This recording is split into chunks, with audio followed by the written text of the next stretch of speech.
Good evening, everyone. Yesterday, we learned about the change in states of matter. Okay. Do you have any difficulty in the previous class, Wasim? And आज आपके class साथी लोग नहीं आए हैं. They are sleeping. Okay. Time वैसे change हो जाएगा. 8 से 9 में कर दूंगा रात में. ठीक है. Today we are going to learn the effects of change of matter. Okay. What are we going to learn?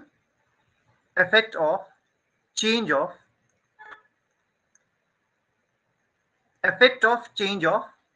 pressure on matter. Okay. What is matter? We have learned. Matter means anything in this universe which has mass. Mass मतलब वजन. And occupy space means takes area, cover area, जगह लेता है. ठीक है. अकदस बाबू, आप mic camera on करके अच्छे से बैठ जाइए. जी, मैं सेटअप सही कर रहा था थोड़ा सा. हाँ, कर लीजिए, जल्दी से कर लीजिए.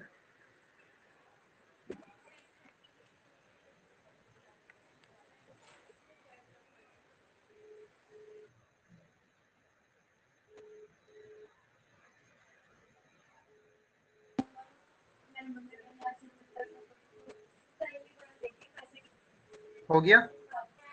So we are going to learn today effect of change of pressure. Clear? अच्छा. हाँ. Effect of change of pressure means if there is a change in the pressure, what will be its effect? On what contrast? In matter. We are learning matter in our surroundings, chapter 1. Okay. Matter means anything which has mass, जिसके पास कोई वजन है. दुनिया की सारी चीजें वजन है और वो जगह लेता हो. ठीक है. जैसे एग्जाम्पल में अगर हम कहें प्यार लव, माँ बाप का, भाई का, दोस्त का. ठीक है. नफरत, दुश्मनी, ये भी तो दुनिया में चीजें हैं. क्या ये जगह लेता है? जगह लेता है? नहीं लेता है ना. ठीक है. तो वो मैटर है? वो मैटर नहीं है, वो एब्स्ट्रैक्ट चीजें हैं. क्लियर. लेकिन मैटर होने के लिए उसके पास क्या होना चाहिए? मास होना चाहिए और फिर वो कोई स्पेस लेगा. तो मैटर्स के सारे प्रॉपर्टीज को हमने पढ़ लिया है, कैरेक्टरिस्टिक्स को पढ़ लिया है. आज जो टॉपिक है हमारा, प्रेशर जब हम अप्लाई करेंगे, ठीक है, या प्रेशर चेंज करेंगे मैटर के ऊपर, तो उसका क्या इफेक्ट आएगा, क्या असर होगा. ठीक है. जैसे अगर हम थप्पड़ लगाएंगे तो चोट लगेगी ना.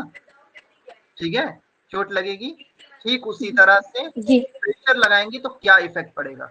तो सवाल फिर यहाँ उठता है कि प्रेशर है क्या. What is pressure. ठीक है. तो do you know anything others about pressure?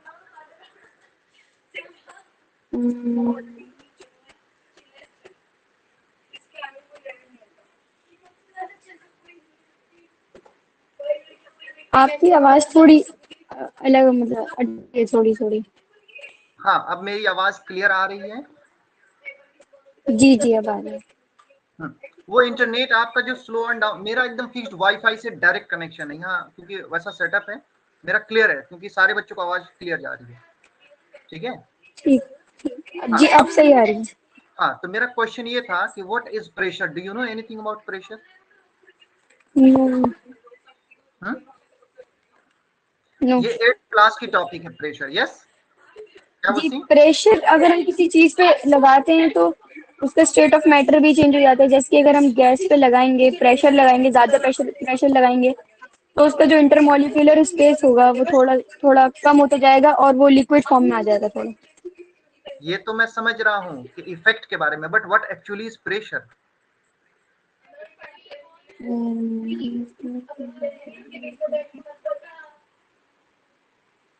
I understand that when you apply pressure on any matter, okay, the intermolecular space will decrease. The solid will become, sorry, the liquid will become solid and the gas will turn into liquid. जी. Again, what actually yes. is pressure? चलिए मैं बताता हूँ कि without waste of time, here I have come with the preparation. I knew that students will fail in answering this, though it is taught in class 8th. ये पढ़ाई है. So what is pressure? In fact, pressure is defined as the physical force. What is pressure?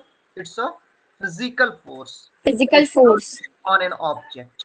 Okay.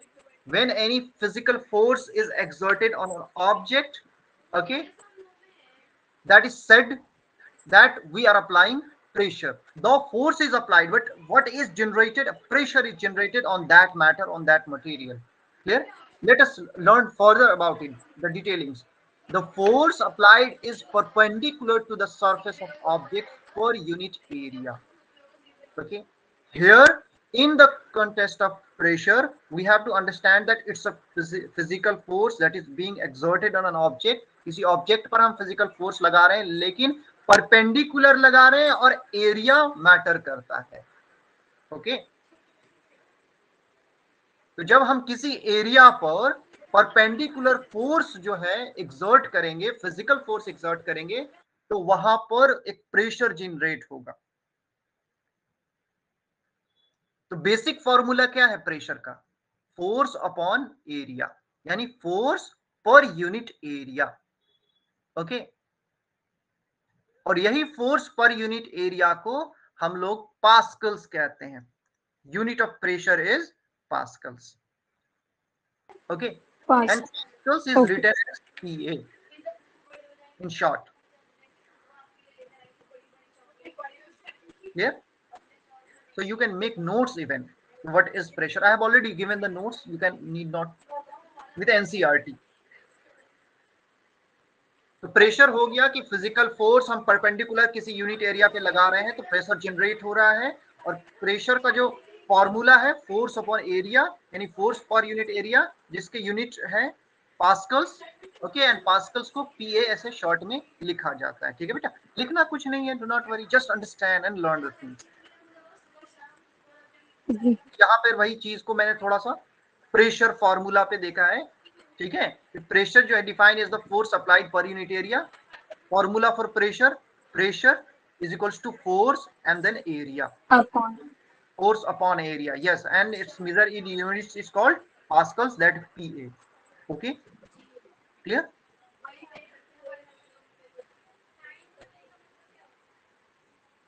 So now let us come to the point. Okay, but before that let us learn one more thing. No, let us come to the point. Now we will see the effect of change of pressure. We have already learned that difference in various states of matter is due to the difference in the distances between the constituent particles. We see different variety of matters in our surrounding. हम अपने आसपास variety of matters को देख रहे हैं. पानी देख रहे हैं, लोहा है, सोना चांदी है, मिट्टी है, बालू है, घर से कपड़े हैं, तुम खुद हो. ठीक है. हर वो चीज वैरायटी है. और स्टेट्स में भी वैरायटी है. कुछ लिक्विड है, कुछ गैसियस फॉर्म में है, कुछ सॉलिड फॉर्म में है. क्लियर? तो स्टेट्स ऑफ मैटर के डिफरेंस का कारण क्या है? क्यों 3-4 स्टेट्स में पाया जाता है? अभी तो हम बेसिकली 3 स्टेट्स को डिस्कस कर रहे हैं, सॉलिड, लिक्विड, गैस को. क्यों पाए जाते हैं? Why there is a difference? Difference in various states of matter क्यों है? इसीलिए है due to the difference in the distances between the constituent particles. इतना तो पता है कि मैटर पार्टिकल्स से बना हुआ है और पार्टिकल्स बहुत बहुत स्मॉल है. ठीक है. क्लियर? तो जब पार्टिकल्स, जब और दूसरा पार्टिकल्स एक दूसरे को अट्रैक्ट कर रहे हैं, एक तरह का उन दोनों पार्टिकल्स के बीच में बॉन्डिंग बना हुआ है. तो जब बहुत सारे पार्टिकल्स जुड़े हुए हैं तो ऑब्वियस सी बात है उनके बीच में स्पेसेस होंगे या बॉन्डिंग होंगी. ठीक है. तो इसी डिफरेंस के कारण स्टेट्स वेरी करता है. यानी डिफरेंस है, फर्क है, उनके डिस्टेंसेस है कॉन्स्टिट्यूएंट पार्टिकल्स में. सॉलिड में कम डिस्टेंस है उनके पार्टिकल्स के बीच में, लिक्विड में थोड़ा ज्यादा है, गैसियस में तो बहुत ज्यादा है. तो स्टेट्स ऑफ मैटर अराइज क्यों करते हैं, यही है पिंक में जो लिखा हुआ है ना, the answer is due to the difference in the distances between the constituent particles के बीच का जो दूरियां है ना, उन दूरियों की फर्क की वजह से डिफरेंट स्टेट्स है। सॉलिड में कम है, लिक्विड में थोड़ा ज्यादा है, और गैसियस में उससे भी ज्यादा है, मतलब कंपैरेटिवली कह सकते हो गुड बेटर बेस्ट, ठीक है। हाँ, less lesser least you can say. अब आओ हम लोग प्रेशर लगाते हैं। तो what will happen when we start putting pressure and compress a gas. अगर हम किसी गैस को कंप्रेस करेंगे और प्रेशर लगाएंगे, प्रेशर पुट करेंगे, प्रेशर बोले तो परपेंडिकुलर उस पर फोर्स लगाएंगे एक यूनिट एरिया में, एरिया भी डिफाइंड होगा, ठीक है, और डायरेक्शन भी डिफाइंड होगा। Gas enclosed in a cylinder form में, क्योंकि एरिया तो मेंटेन रखना होगा ना। Will the particles come closer, क्या पार्टिकल्स क्लोजर आएंगे, ये एक्सपेरिमेंट करके देखते हैं हम लोग। Do you think that increasing और decreasing the pressure can change the state of matter. क्या लगता है अगर हम लोग किसी मैटर पे प्रेशर को चेंज करेंगे, इंक्रीज करेंगे या डिक्रीज करेंगे, तो क्या उसके स्टेट्स में चेंजेस आएंगे। Let's see. जी आएंगे। वही देखते हैं, ट्राई करते हैं। तो जी यहाँ पर क्या है, एक डायग्राम बना हुआ है ना, पिस्टन है, सिलेंडर है, और ये पार्टिकल्स गैसियस फॉर्म में है। पिस्टन है, सिलेंडर है, प्रेशर एक्सर्ट किया गया, ओके, पार्टिकल्स और नजदीक आए, और पिस्टन है, सिलेंडर है, पार्टिकल्स और नजदीक आए, ठीक है।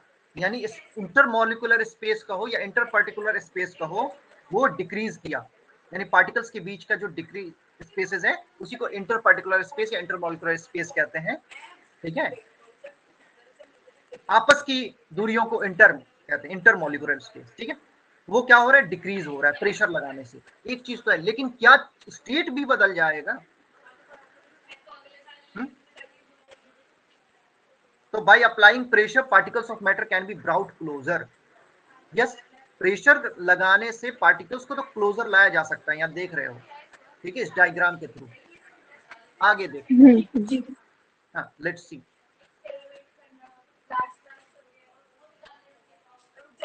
हम पढ़ लिए प्रेशर। तो इसका कंक्लूजन यही है कि applying pressure and reducing temperature can liquefy gases. मतलब प्रेशर लगाने के बाद अगर टेम्परेचर को भी रिड्यूस करते हैं तो गैस क्या हो जाएगा, लिक्विड बन सकता है। कैन, देयर इज कैन, बन सकता है। देखो, साइंस में हर एक चीज का एक मीनिंग होता है। We have to understand, we have to be very precise, very exact, very actual, okay। तो प्रेशर लगाएंगे और साथ साथ हम टेम्परेचर को भी रिड्यूस करेंगे तो हम गैसियस को लिक्विफाई किया जा सकता है। क्या आपने सुना है सॉलिड कार्बन डाइऑक्साइड CO2 के बारे में। वसीम, आपने सुना है, बताइए जल्दी से, मैंने पढ़ा है ना। जी हाँ बताइए, कहाँ पाया जाता है ये सॉलिड कार्बन डाइऑक्साइड CO2, कहाँ यूज होता है, कौन बताएगा। वसीम जल्दी बताओ।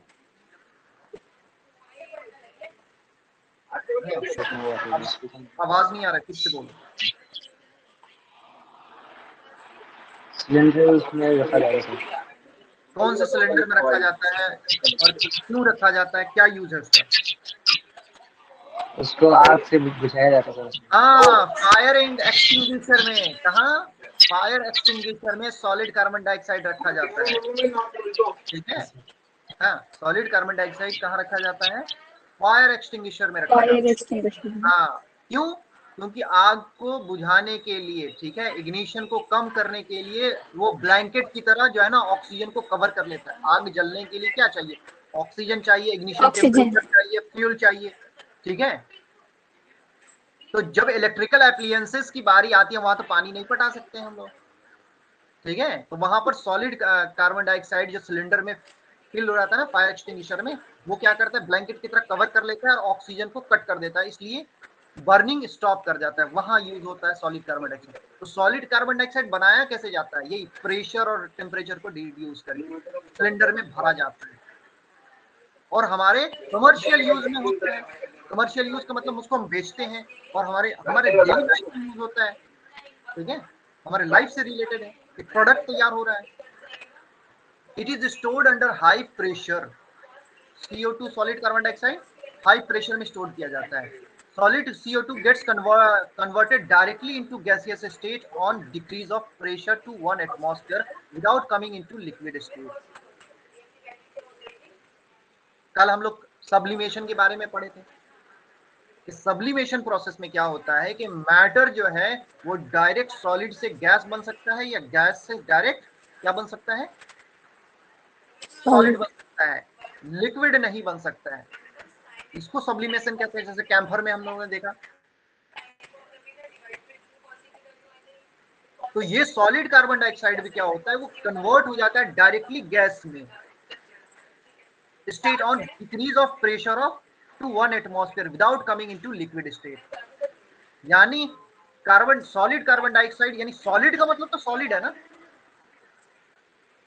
ठीक है, यानी उसको सॉलिड बना दिया गया, इंटरमॉलिक्यूलर स्पेस एकदम ऐसा डिक्रीज कर दिया गया कि वो सॉलिड स्टेट में आ गया। लेकिन जैसे ही हम उसको नोजल खोलते हैं, हवा निकालते हैं, तो डायरेक्ट गैस में बदल जाता है, लिक्विड में नहीं बदलता है। और कब बदलता है, कितना प्रेशर डिक्रीज करेंगे, decrease of pressure to 1 atmosphere, 1 atmosphere decrease करेंगे, ठीक है। तो जरा चलो देखते हैं ये 1 एटमॉस्फेयर प्रेशर होता क्या है। हम लोग हर एक पॉइंट्स को सीखते हुए जाएंगे साइंस में। तो देखो यहाँ पे है डिटेलिंग। 1 एटमॉस्फेयर को हम लोग कैसे लिखते हैं, एटमॉस्फेयर को कैसे लिखते हैं, ATM लिखते हैं। ये क्या है, ये भी यूनिट है, pressure, measuring pressure exerted by gas, ठीक है। तो जब गैस प्रेशर लगाएगा ना, या गैस के जरिए प्रेशर लगाएगा, तो गैसियस प्रेशर को नापने के लिए जो यूनिट की जरूरत पड़ती है वो है एटमॉस्फेयर, जिसको शॉर्ट में ATM लिखते हैं। 1 एटमॉस्फेयर 1 ATM, ठीक है। हमें ये तो पता है कि यूनिट ऑफ प्रेशर पास्कल है, PA। तो जरा देखते हैं PA और ATM में क्या फर्क है, क्या है उनका रिलेशन। तो एक एटमॉस्फेयर जो है ना ऑलमोस्ट 1.01 इंटू 105 पास्कल होता है, ठीक है। ये कैलकुलेशन है, एक एटमॉस्फेयर कितना पास्कल होता है, जैसे 100 metre 1000 gram is equals to 1 kg ना, ये एक रिलेशन है ना ग्राम किलोग्राम में। ठीक उसी तरह से ATM और पास्कल में क्या रिलेशन है, एक एटमॉस्फेयर 1.01 इंटू 105 पास्कल होता है, ठीक है। तो which one is bigger, pascal और ATM, कौन सा बड़ा यूनिट है, विच वन इज बिगर।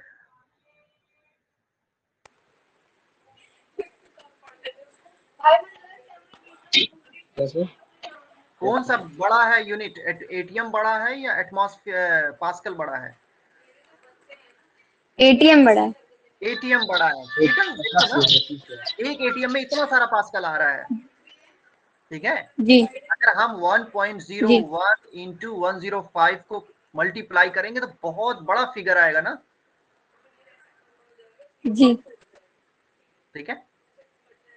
अब देखो, the pressure of air in atmosphere is called atmospheric pressure, ठीक है, वही एटमॉस्फेयर। तो प्रेशर ऑफ एयर जो एटमॉस्फेयर में, उसको भी ATM यानी एटमॉस्फेयर यूनिट से ही नापा जाता है। तो हवा का जो प्रेशर है ना एटमॉस्फेयर में, उसी को एटमॉस्फेरिक प्रेशर भी कहते हैं। तो atmospheric pressure at sea level is 1 atmosphere. तो हवा का दबाव सी लेवल पर, ठीक है, कितना है, 1 एटमॉस्फेयर, वो एक है, नेचुरल ऑर्डर में है, ठीक है। और इसी को नॉर्मल एटमॉस्फेरिक प्रेशर लिया जाता है। 1 atmosphere is normal atmospheric pressure, बोले तो 1.01 इंटू 105 पास्कल्स प्रेशर हम नॉर्मल लेते हैं, ओके। चलो, तो हम लोग यहाँ देख रहे थे ना, तो 1 एटमॉस्फेयर में अगर प्रेशर डिक्रीज कर गया 1 एटमॉस्फेयर, तो तुरंत गैस बन जाएगा solid carbon dioxide. This is the reason that solid carbon dioxide also known as dry ice, उसको भी ड्राई आइस कहते हैं। यही कारण है कि एक तो सॉलिड है और गैस बर्फ, dry ice. Thus we can say that pressure and temperature determine the state of a substance. Yes, we can change. हम लोग कंक्लूजन पे आते हैं कि हम लोग चेंज कर सकते हैं, लेकिन कब? कंडीशंस क्या क्या है? प्रेशर और टेम्परेचर दोनों है। नॉट ओनली प्रेशर, अगर कहें सिर्फ प्रेशर से काम नहीं चलेगा, टेम्परेचर को भी लाना पड़ेगा उसके अकॉर्डिंग, ठीक है? वरना होगा क्या कि जबरदस्ती प्रेशर लगा के रखना पड़ेगा, फिर वो कहीं ना कहीं दिक्कत देगा, ठीक है? हाँ, thus we can say pressure and temperature determine the state of substance, whether it will be solid, liquid or gas. Okay, तो सॉलिड से लिक्विड बनने का प्रोसेस को क्या कहते हैं? Fusion. The conversion of solid into liquid is called fusion, and then conversion of liquid into gas is vaporization, and then Okay. gas directly to solid deposition, and solid directly to gas sublimation, and liquid to solid is solidification, and gas to liquid is condensation. All these terms you have to remember.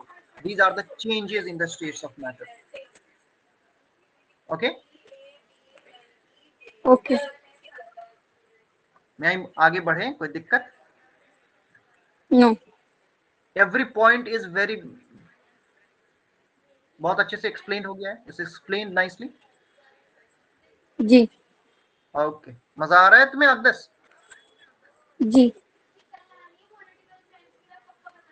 चलो, अब हम लोग अभी देखा temperature और pressure के बारे में, तो प्रेशर तो पढ़ ही लिया, effects of change of pressure भी हम लोग देख लिया मैटर्स के ऊपर, ठीक है? सॉलिड कार्बन डाइऑक्साइड का एग्जांपल भी देख लिया। ओके, प्रेशर को अच्छे से समझ लिया। अब थोड़ा टेम्परेचर, अभी इतना जो मैटर्स चल रहा था उस टेम्परेचर को समझने की कोशिश करते हैं, ठीक है? क्योंकि एनसीईआरटी में नीचे में ये वाला नोट दिया हुआ है, ये वाला नोट एनसीईआरटी के नीचे में दिया हुआ है। ओके, तो चलो आओ सबसे पहले देखते हैं व्हाट इज टेम्परेचर। थोड़ा सा बेसिक चीजों को समझना होगा, ठीक है? ये तो व्हाट इज टेम्परेचर? टेम्परेचर है क्या, ठीक है? What is temperature? Temperature. The temperature is a measure of the hotness or coldness of matter. किसी भी मैटर के हॉटनेस या कोल्डनेस के मेजर को ही टेम्परेचर कहते हैं, ठीक है? Clear? Temperature indicates the average kinetic energy of particles. कल हम लोग पढ़े थे ना कि पार्टिकल्स के बीच में काइनेटिक एनर्जी है मैटर का,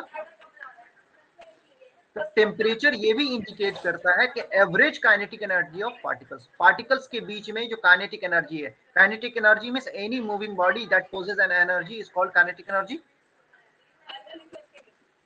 Okay, when we heat the matter, the kinetic energy in the particles increases and it starts moving freely and faster. Okay, temperature decide करता है काइनेटिक एनर्जी, इंडिकेट करता है average kinetic energy of particle. और कैसे measure करेंगे temperature को? एक thermometer से। Device to measure temperature, thermometer. तो हीट एनर्जी क्या होता है? फ्लो कहता है between two objects at different temperatures, ठीक है? हीट एनर्जी दो ऑब्जेक्ट्स में क्या हो जाता है? फ्लो कर जाता है, उसको हम लोग कहते हैं कंडक्शन। क्या कहते हैं? कंडक्शन, ठीक है? The heat is conducted and specially in metal, so there is no heat flow between two objects at the same temperature. Same temperature में हीट फ्लो नहीं होगा। This object is also 10 degree Celsius and this object is also 10 degree Celsius. Heat will not flow. Heat को flow करने के लिए there should be variation in the temperature of the object. अगर यहाँ 10 degree है तो अगर यहाँ पर 15 डिग्री है तो वापस इसमें चला जाएगा और बराबर कर लेगा,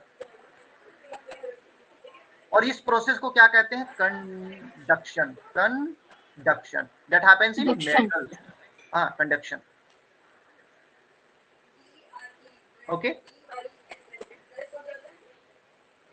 क्लियर? जी। अब आओ यूनिट्स ऑफ टेम्परेचर।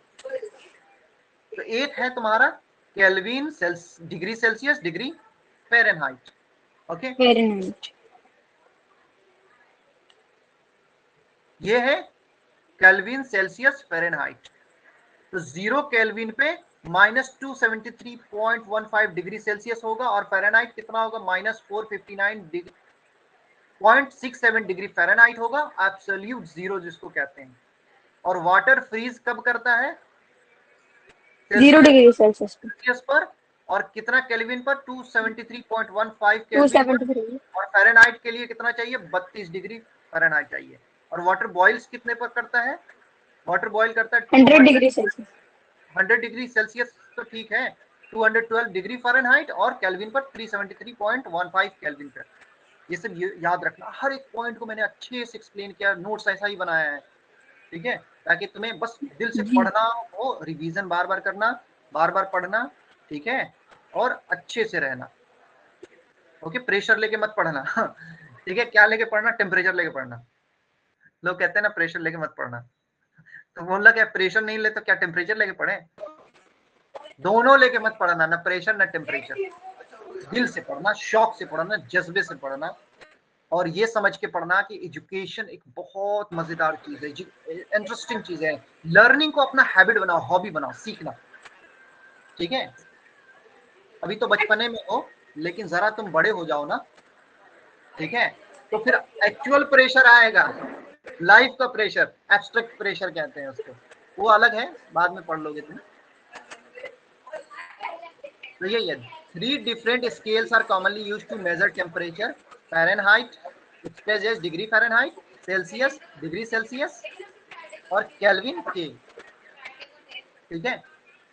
अब आओ कन्वर्जन, कैसे हम तीनों यूनिट्स को कन्वर्ट करेंगे, ठीक है, तीनों यूनिट्स को कैसे कन्वर्ट करेंगे। देखो ये सारी चीजें एनसीईआरटी में नहीं दी थी, प्रेशर और टेम्परेचर, मगर हम सोचे कि ये सब तो सीखना है ना कॉम्पिटिटिव एग्जाम्स के लिए, आगे तैयारी करनी है ना, नीट हो, आईआईटी हो, कुछ भी करना हो, तो बेसिक्स की ये सारी चीजें में अच्छा होना चाहिए। तो सेल्सियस को जी. केल्विन में बदलने के लिए Kelvin is equals to C plus 273.5। अगर सी मान लो 5 डिग्री सेल्सियस है, तो केल्विन क्या हो जाएगा? Simple, 5 plus 273, 278. ठीक है। और केल्विन टू सेल्सियस करोगे तो के माइनस 273.15, ठीक है। तो के मान लो 278 था ना, अभी 278.15 था, और अगर सेल्सियस करना है तो के माइनस 273 कर दोगे तो वही आ जाएगा, डिग्री 5 सेल्सियस, ठीक है, याद रखना। अब फ़ारेनहाइट को सेल्सियस में कन्वर्ट करना है, तो क्या करोगे? C is equals to F minus 32 into 5/9, ठीक है, क्लियर। और ये Celsius to Fahrenheit, F is equals to C bracket 9/5 plus 32, और फ़ारेनहाइट को केल्विन में तो ये फॉर्मूला है, और केल्विन टू फ़ारेनहाइट में ये फॉर्मूला। अब ये फॉर्मूला याद रखना। अब हम क्या करेंगे ना, आप लोगों को क्वेश्चंस देंगे कल प्रैक्टिस करने के लिए, ठीक है।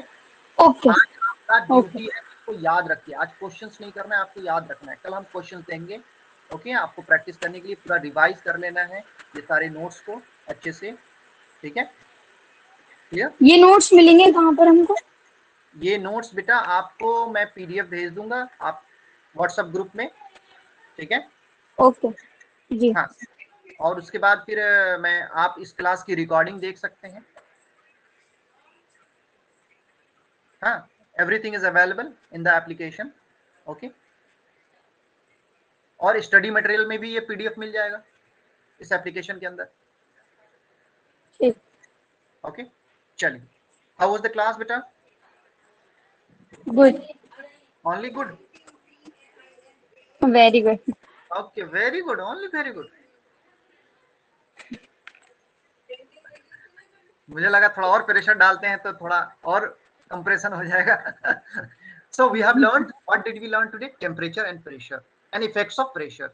Okay, and also Yeah. the units of temperature, as well as what is hotness, what is temperature, and conversion of Formula. formulas. We have learned this. ठीक है, प्लीज ये याद रखना. The notes are very beautiful. I think the class was too beautiful. Okay. Okay then. This is the end of this class. See you all tomorrow. कल का timing मैं पहले से बता दूंगा. Okay. जी. Bye. Take care.